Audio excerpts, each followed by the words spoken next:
పల్నాడు జిల్లా వెల్దుర్తి మండలం గుళ్లపాడు జంట హత్య కేసు సంబంధించి పిన్నెల్లి సోదరులు మరోసారి పోలీసు విచారణకు హాజరు కానున్నారు. విచారణ నేపథ్యంలో మాచర్ల పోలీస్ స్టేషన్కు పల్నాడు జిల్లా వైసీపీ అధ్యక్షులు పిన్నెల్లి రామకృష్ణారెడ్డి, ఆయన సోదరుడు పిన్నెల్లి వెంకటరామిరెడ్డి హాజరు కానున్నారు. ఎటువంటి అవాంఛనీయ ఘటనలు చోటు చేసుకోకుండా ముందస్తు చర్యల్లో భాగంగా పోలీసులు భారీ బందోబస్తు ఏర్పాటు చేశారు.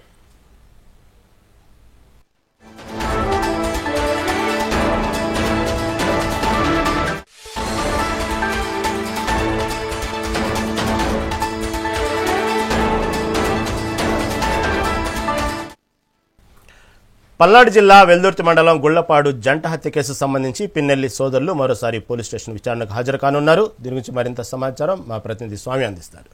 స్వామి, చెప్పండి, మళ్ళీ దీనికి సంబంధించి జంట హత్య కేసు సంబంధించి ఎవరైతే పిన్నెల్లి సోదరులు ఉన్నారో వాళ్ళు విచారణకు హాజరు కానున్నారు. ప్రస్తుతం అక్కడ ఉన్న తాజా అప్డేట్ ఏంటి?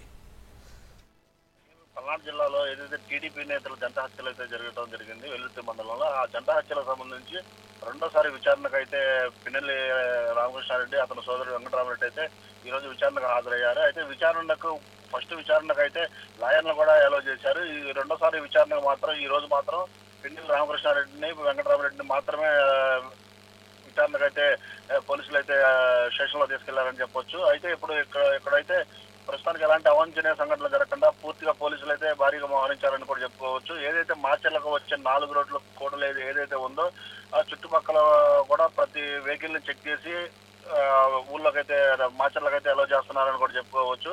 అయితే ఎవరిని కూడా కొత్త వ్యక్తులను మాచర్లకైతే అలౌ రానివ్వట్లేదని కూడా చెప్పుకోవచ్చు రహీం.